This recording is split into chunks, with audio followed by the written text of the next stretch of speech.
जय हिंद। स्वागत है आपका हमारे इस YouTube चैनल में जिसका नाम है ई पाठशाला सेंटर।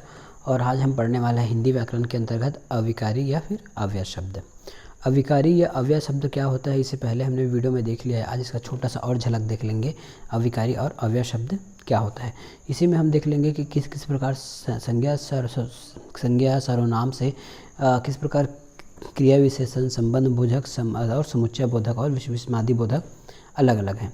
ठीक है, तो यदि आप चैनल पर नए हैं तो पहले पूरे वीडियो देख लीजिए। यदि वीडियो आपको पसंद है तो ज़रूर लाइक कीजिए और चैनल को सब्सक्राइब कीजिए। तो चलिए देखते हैं कि अविकारी शब्द क्या होता है। अविकारी शब्द वे शब्द होते हैं जो लिंग, वचन, काल, है ना, लिंग, वचन, काल या फिर कारक के प्रभाव से अप्रभावित होता है।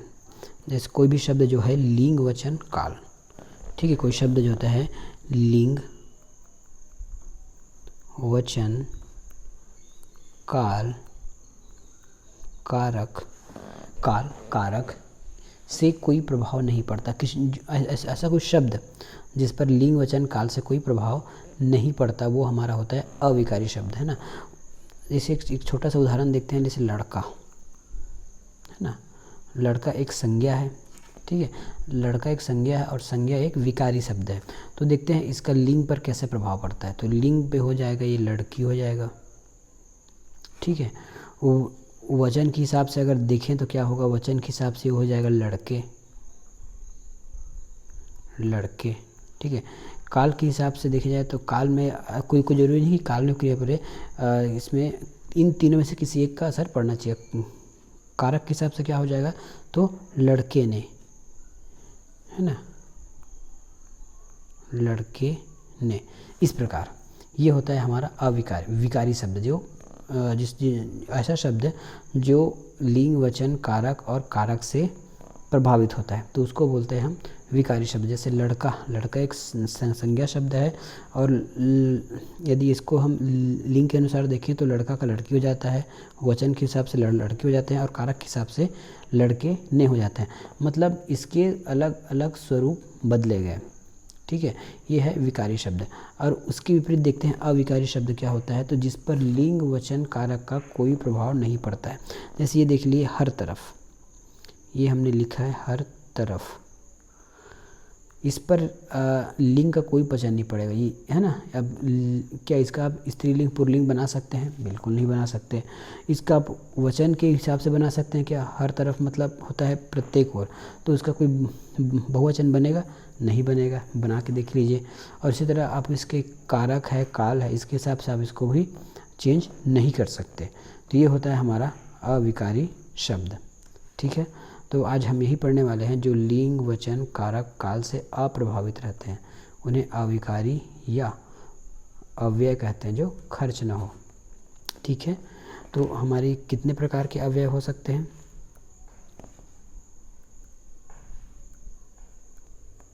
ठीक है, 4 प्रकार के अव्यय या फिर विकारी शब्द होते हैं। पहला इसमें क्रिया विशेषण, संबंध बोधक, समुच्चय बोधक और विस्मयादि बोधक, ठीक है।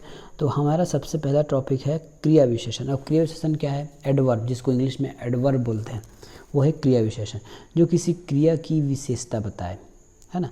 किसी क्रिया की विशेषता बताना ही क्रिया विशेषण कहलाता है। किसी क्रिया का विशेषता बताना क्रिया विशेषण कहलाता है। तो देखिए एक लाइन में वह अव्यय जो किसी क्रिया या अव्यय शब्द या अविकारी शब्द जो किसी क्रिया की विशेषता बताता है। क्रिया मतलब होता है चलना एक क्रिया है। और मैं यही अगर लिख दूं कि तेज चलना, है ना, तो तेज चलना, तो इस चलने की जो गुण है, दो से प्रकृति को बता रहा है कि वह तेज चलता है। जैसे मैं यहाँ एग्जाम्पल लिखता हूँ कि लड़का तेज चलता है, राम ही लिख देता हूँ, राम चलता है, ठीक है। चलता है ये तो पता नहीं कि चल तो रहा है, धीरे है, ज़्यादा है, अधिक स्पीड से चल रहा है कि कम स्पीड से चल रहा है, तो केवल चलता है। लेकिन और यहाँ लिख दूँ तो राम तेज चलता है, राम तेज चलता है। अब देखिए ये जो तेज शब्द है ना, ये अविकारी शब्द है और इस चलना की उसको बता रहे हैं, इसकी विशेषता को बता रहे हैं कि राम जो है तेज चल रहा है। मतलब ये चलना एक क्रिया है और इस क्रिया की विशेषता बता रहा है कि ये तेज चल रहा है, तो ऐसे ही शब्द को बोलते हैं क्रिया विशेषण, जो किसी क्रिया की विशेषता को बतलाए। ठीक है, तो क्रिया विशेषण भी 4 प्रकार के होते हैं। वैसे आप चाहें तो इसको प्रकार याद नहीं रखेंगे तो भी चलेगा, आपको केवल क्रिया विशेषण, संबंध बोधक, समुच्चय बोधक या फिर विषमादि बोधक याद रखना है। ये जानकारी के अनुसार मैं इसको और बता रहा हूँ अलग से। जैसे क्रिया का स्थानवाचक अगर देखा जाए तो क्या होगा, यदि स्थानवाचक में अगर देखा जाए तो क्रिया की जो स्थिति होती है या दशा होती है वो बताया जाता है। इसमें होता है आपका हर तरफ, इधर उधर, दाएँ बाएँ, मतलब इस तरफ चलो, उस तरफ चलो। देखिए मैं चलो शब्द ले रहा हूँ ना, चलो एक क्रिया है, मैं इसमें वाक्य का प्रयोग करके बता रहा हूँ कि हर तरफ चलो या हर तरफ घूमो, इधर उधर, दाएं बाएं चलो, दाएं चलो बाएं चलो। तो ये बता रहे हैं ना, क्रिया की बता रहे हैं विशेषता के, दाएं चलने को बोल रहा है, बाएं चलने को बोल रहा है।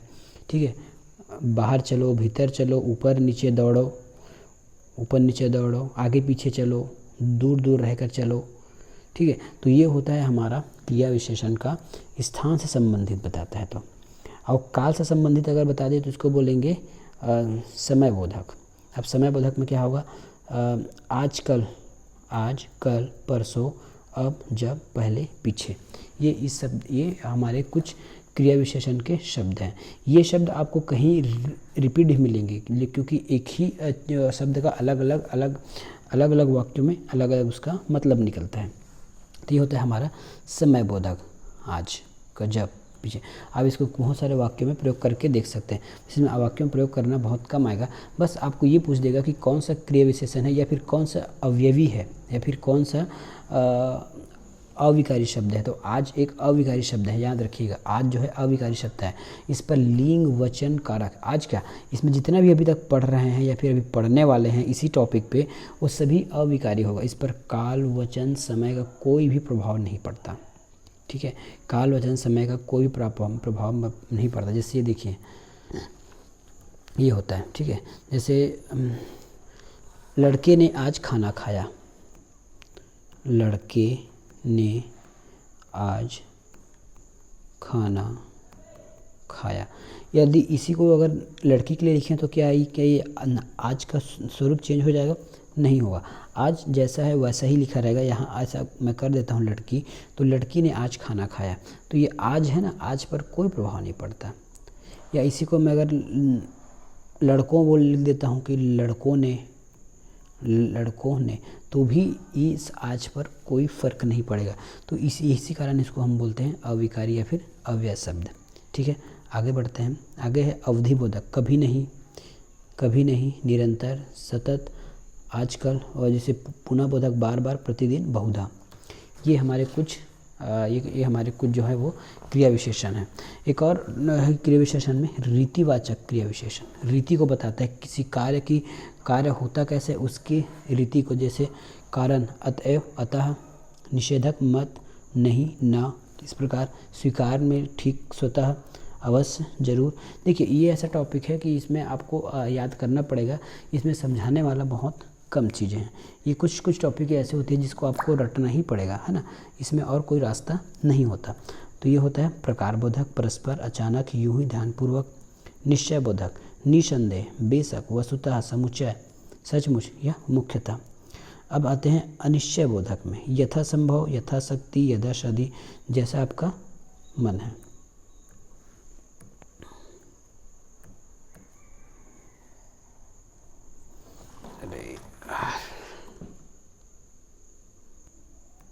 ठीक है, तो प्रकार बोधक में परस्पर, अचानक, यूं ही, ध्यानपूर्वक। निश्चय बोधक में क्या आएगा? निसंदेह, बेशक, वस्तुतः, सचमुच। ये इस प्रकार की कुछ प्रकारें हैं। ठीक है, अगला प्रकार देखते हैं परिणामवाचक, यदि किसी क्रिया का परिणाम बताया जाता है ना। जैसे पर्याप्त बोधक में आपको होगा केवल, बस, कॉफ़ी, ठीक, पर्याप्त। ठीक है, आज के लिए यह कार्य पर्याप्त है। या फिर हो सकता है बच्चे को केवल कम खाना दो या ज़्यादा खाना दो, इस प्रकार, या केवल यहीं तक चलो। ये सब आप इसमें वाक्यों का प्रयोग कर सकते हैं। जैसे तुलना बोधक होता है कितना, जितना, इतना, उतना। ये हो गया आपका परिणाम बोधक ठीक है। अगला हमारा टॉपिक है इसमें संबंध बोधक। तो संबंध बोधक जो बताता है वो भी हमारा अवयव है। तो ऐसा अवयव जो संज्ञा या सर्वनाम के साथ लगकर, संज्ञा या फिर सर्वनाम के साथ लगकर उनका वाक्य के अन्य पदों को के साथ सूचित करे। वह अवयव जो संज्ञा या सर्वनाम के साथ लगकर उनके वाक्य के अन्य पदों के साथ संबंध सूचित करे। संबंध बताना मतलब संबंध बनाना उसके साथ। जैसे ये है मेरा, ये मारे हो गया है, ये मेरा है, मेरा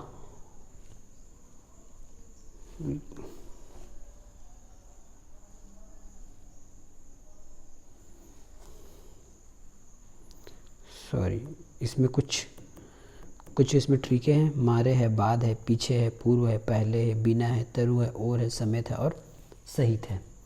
ये है हमारे कुछ पहचान। मारे, बाद, पीछे, पूर्व, पहले, बिना, तरु, और, समेत और सहित।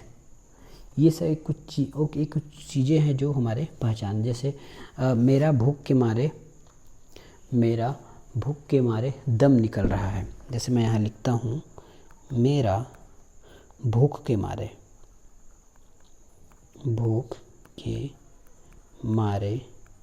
दम निकल रहा है। देखिए, तो यहाँ जो देखिए ना ये मारे जो है, तो हमने यहाँ ये जो दो शब्दों के मध्य ये उसका संबंध बता रहा है ना, कि दम क्यों निकल रहा है, भूख के मारे, है ना।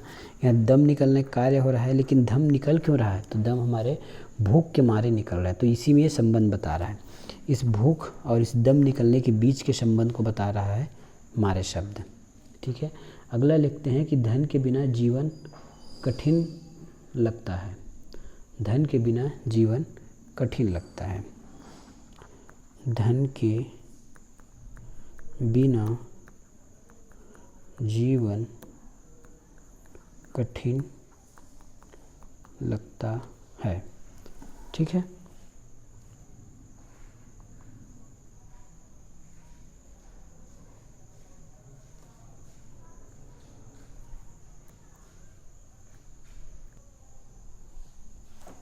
ये अगले पंक्ति में देखिए, धन के बिना जीवन कठिन लगता है। तो ये जो बिना शब्द है ना, इन दोनों के बीच एक संबंध स्थापित कर रहा है, जीवन और धन का। ठीक है। धन और जीवन के बीच जो संबंध है, ये जो बिना शब्द है वो दर्शा रहा है कि धन के बिना जीवन कठिन लगता है। ठीक है। अब देखते हैं हम समुच्चय बोधक। समुच्चय बोधक वाक्य क्या होता है, ये देखिए। वाक्य को जोड़ने एवं अलग करने के लिए उपयोग किया जाता है। वाक्य को जोड़ने एवं अलग करने के लिए इसका उपयोग किया जाता है। तो ये होता है समुच्चय। जैसे हम इंग्लिश से पढ़ते हैं ना, कनेक्टर पढ़ते हैं, जोड़ने वाला, एंड और, है ना। इस प्रकार यही है हमारा समुच्चय बोधक। वाक्यों को जोड़ने एवं अलग करने के लिए उपयोग किया जाता है। तो इसमें है संयोजक बोधक। संयोजक मतलब होता है जोड़ने वाला। ठीक है। समुच्चय बोधक का प्रकार है संयोजक, और संयोजक का मतलब है जोड़ने वाला। नाम से पहचानिए कि संयोजक का मतलब है जोड़ने वाला। तो जोड़ने वाला शब्द क्या हो सकता है, और, तथा, एवं और व, और, तथा, एवं और व। ठीक है। इसको वाक्य में प्रयोग कैसे करेंगे, इसको वाक्य में प्रयोग करें, राम और श्याम। ठीक है। राम और श्याम स्कूल जा रहे हैं। जैसे ये राम और श्याम स्कूल जाते हैं। देखिए, ये जो और शब्द है ना, इस दोनों को जोड़ रहा है। किसी वाक्य को जोड़ेगा, शब्द को जोड़ेगा। इस प्रकार एक और लेते हैं, तो जैसे राम पढ़ रहा था और विजय खेल रहा था। विजय खेल रहा था। ठीक है। राम जो है पढ़ रहा था और विजय जो है खेल रहा था। ये केवल कनेक्ट करने का काम कर रहा है, किसी दो वाक्यों को कनेक्ट कर रहा है। तो इसको बोलते हैं समुच्चय बोधक। ठीक है। और कुछ होता है विभाजक के लिए, अथवा विभाजक समुच्चय वाक्य को अलग अलग करता है या फिर अलग अलग भाव प्रदान करता है। जैसे राम या विजय यहाँ आओ, राम अथवा विजय यहाँ आओ, ठीक है, यहाँ आओ। इसमें ऑप्शन वाला है, या तो राम आओ या विजय आओ, तो ये होता है विभाजक, ठीक है, जिसमें आपको कुछ ऑप्शन दिया जाता है, राम अथवा विजय। अगर और लिख देते तो दोनों को बुलाना पड़ता। देखिए यहाँ पे और लिख के देखिए, यदि आप और लिखेंगे, यदि आपने और लिख दिया तो राम और विजय यहाँ आओ, मतलब राम को भी बुला रहा है और विजय को भी बुला रहा है। लेकिन अथवा लिखने से क्या होता है कि या तो राम आओ या विजय आओ, ठीक है। तो ये होता है विभाजक समुच्चय, ये होता है आपका विभाजक समुच्चय, ठीक है। अगला देखते हैं। अगला उदाहरण में हो सकता है कि मैं आज बाज़ार जाऊंगा या घर में ही मैच देखूंगा। इसमें ऑप्शन मतलब आपको चूज़ करने के लिए ऑप्शन देता है। जैसे मैं आज बाज़ार जाऊंगा या मैच देखूंगा,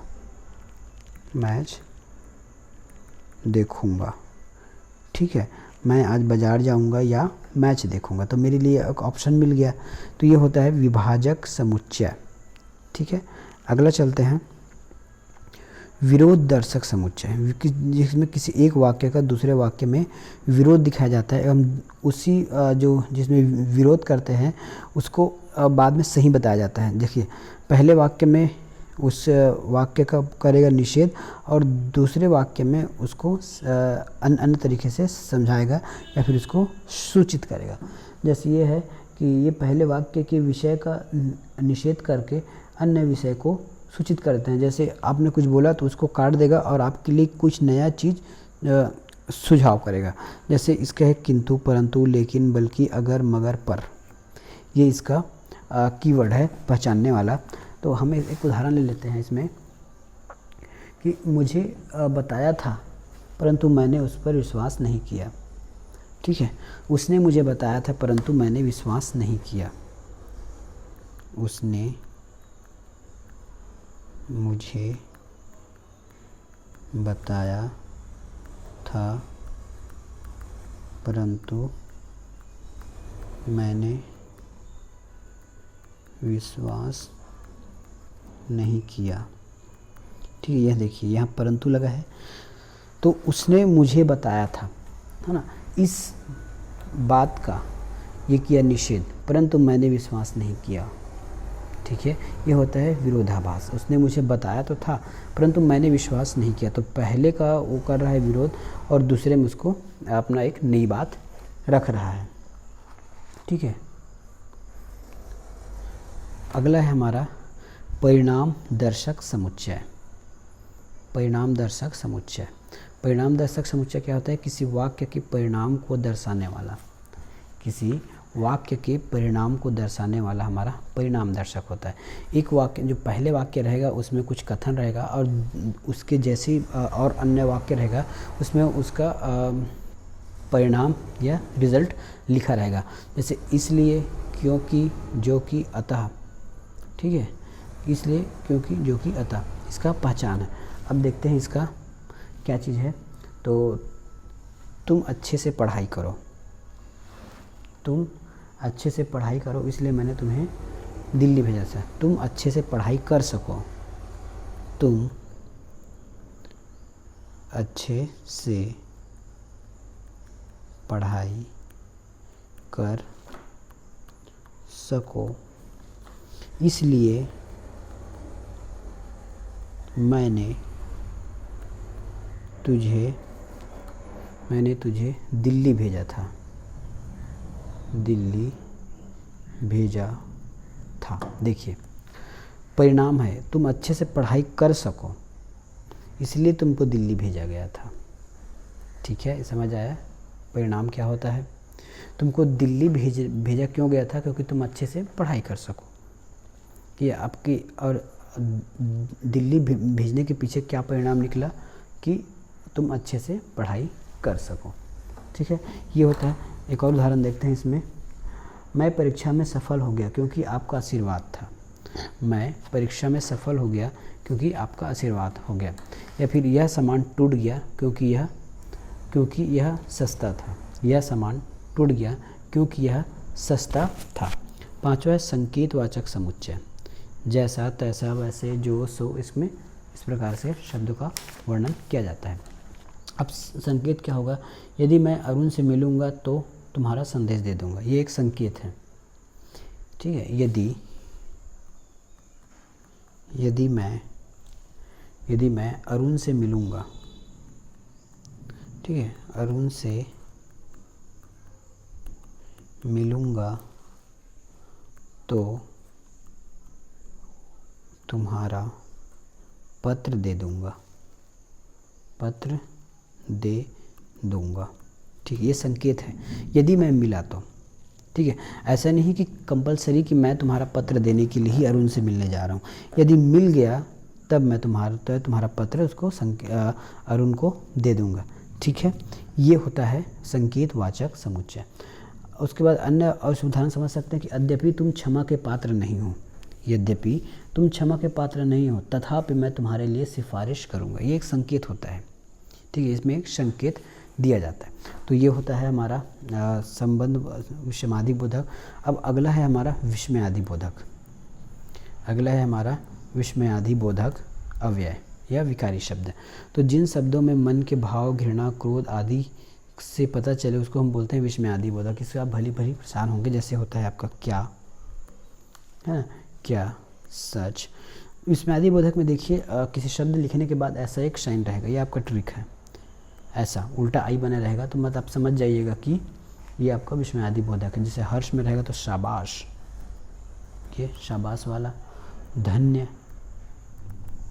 वाह, ये ऐसा है ना, उल्टा आई वाला, अच्छा, ठीक, या फिर छी, इसका बोलते हैं ना, छी का भाव, इस प्रकार। तो इस प्रकार आपको शब्द जहाँ भी मिले ये सब आपके विकारी शब्द होते हैं, इसकी पहचानने के तरीके हैं। ठीक है, यहाँ पे वीडियो हम समाप्त करते हैं, मिलेंगे नेक्स्ट वीडियो में, तब तक के लिए धन्यवाद।